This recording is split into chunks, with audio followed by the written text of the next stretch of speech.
Hello, and it's a beautiful Wednesday morning here in Galway, and I'm enjoying a walk around the city before I catch my 10:25 train to Limerick. Galway, with a population of just over 83,000, is the fourth largest settlement in the Republic of Ireland.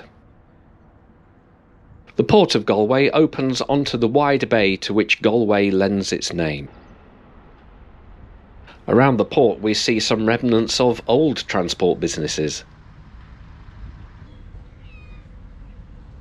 The quincentennial fountain depicts the sails of the local boats known as Galway hookers. The artwork at the top of Eyre Square overlooks the Hardiman Hotel, which itself forms the northwest boundary of Galway station. Let's start our look at the station by going around the back to the southwest side. Here is where vehicle drop-off takes place, and also the extensive old sidings and workshops have now given over to parking. But the main entrance is on the other side on Station Road, and it acts as a really good rail-bus interchange. The stone frontage of the station has stature even if it's not grandeur. The multimodal theme is continued inside as the station buildings contain not only the railway but also the bus facilities. And here in the small station concourse there's also ticket machines for both rail and bus users. A coffee kiosk and a Starbucks completes the passenger services on offer. The train shed seems pretty much unused as all trains seem to stop short, but it does house some artwork.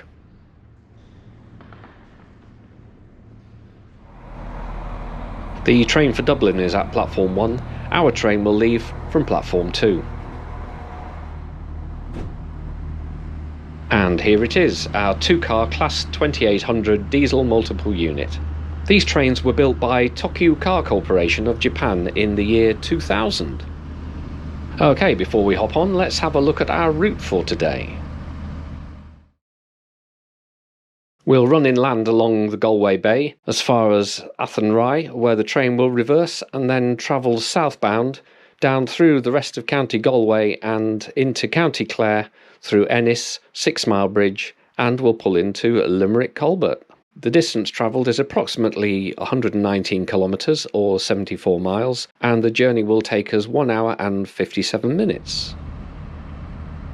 As I enter the train, on my left is a disabled access area, although we don't actually have level boarding here.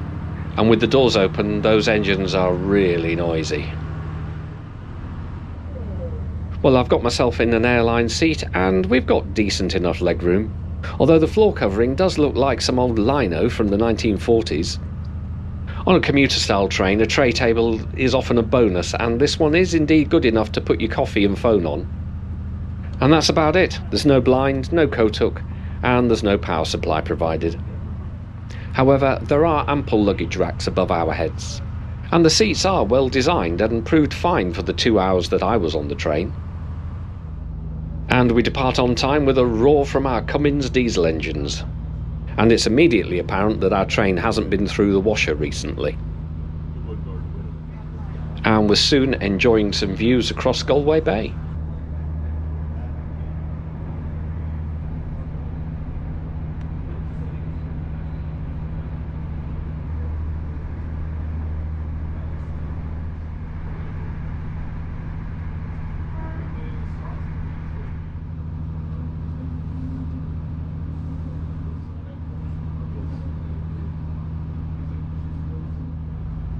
Certainly looks like Oranmore acts as a park and ride for Galway.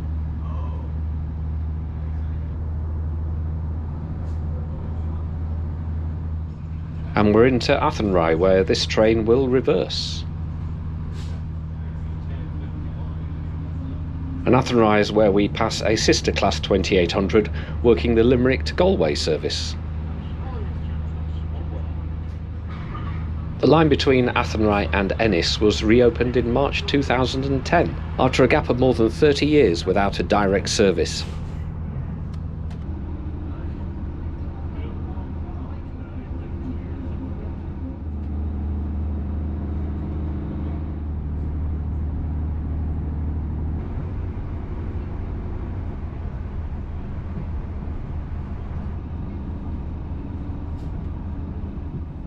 Ardrahan station appears to be in the middle of nowhere, and yet it boasts 3 accessible parking places and a further 48 standard places, none of which were taken as we pulled away. Leave me a comment if you know why this station's here out in the middle of nowhere, but I'm guessing it's a build it and they will come kind of station.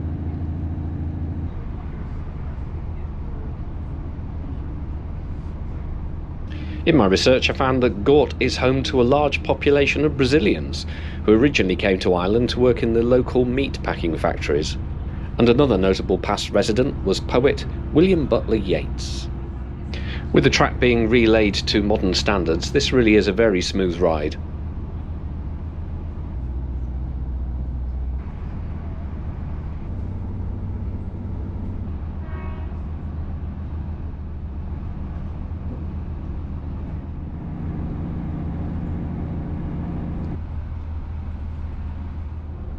So let's have a closer look at our seat here.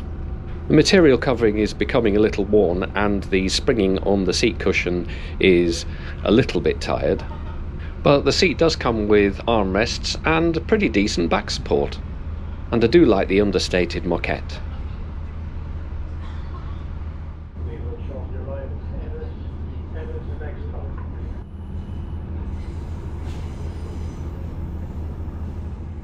Arrival at Ennis marks the end of the newly reopened section.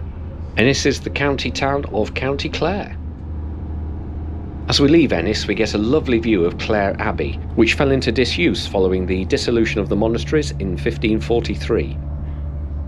With all the rain yesterday, and the sun starting to break through today, the island's reputation for being a green land is certainly richly deserved. And as we rush through the County Clare countryside, I think we pass what used to be the old Ballyhannon railway station.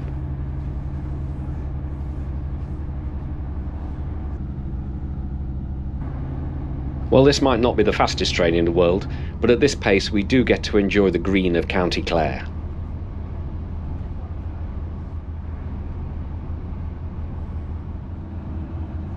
And our final stop before Limerick is the charmingly named 6 Mile Bridge, on account of it being 6 miles from Limerick, although when I measured it on Google it seemed more like 8.5, and our train's route means we still have over 12 miles to go.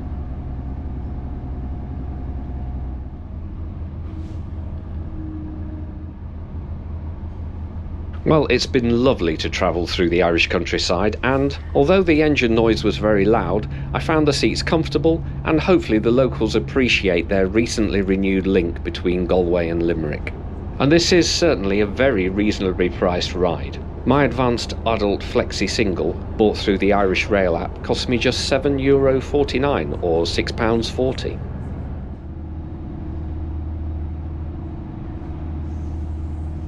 The train now makes a loop through the outer eastern suburbs of Limerick so that we can approach the station from the south.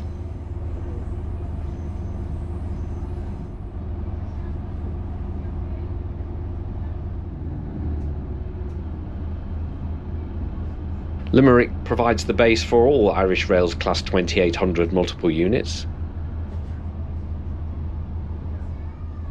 And we arrive at Limerick on time. And we step out onto the platform underneath the train shed to the roar of the 2800's engines. Limerick is definitely living up to being the home of the 2800's this afternoon.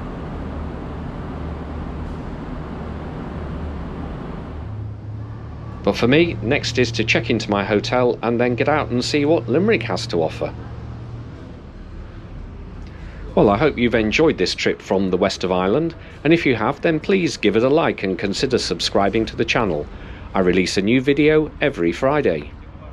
In the meantime, it's goodbye from Limerick, and thanks for watching.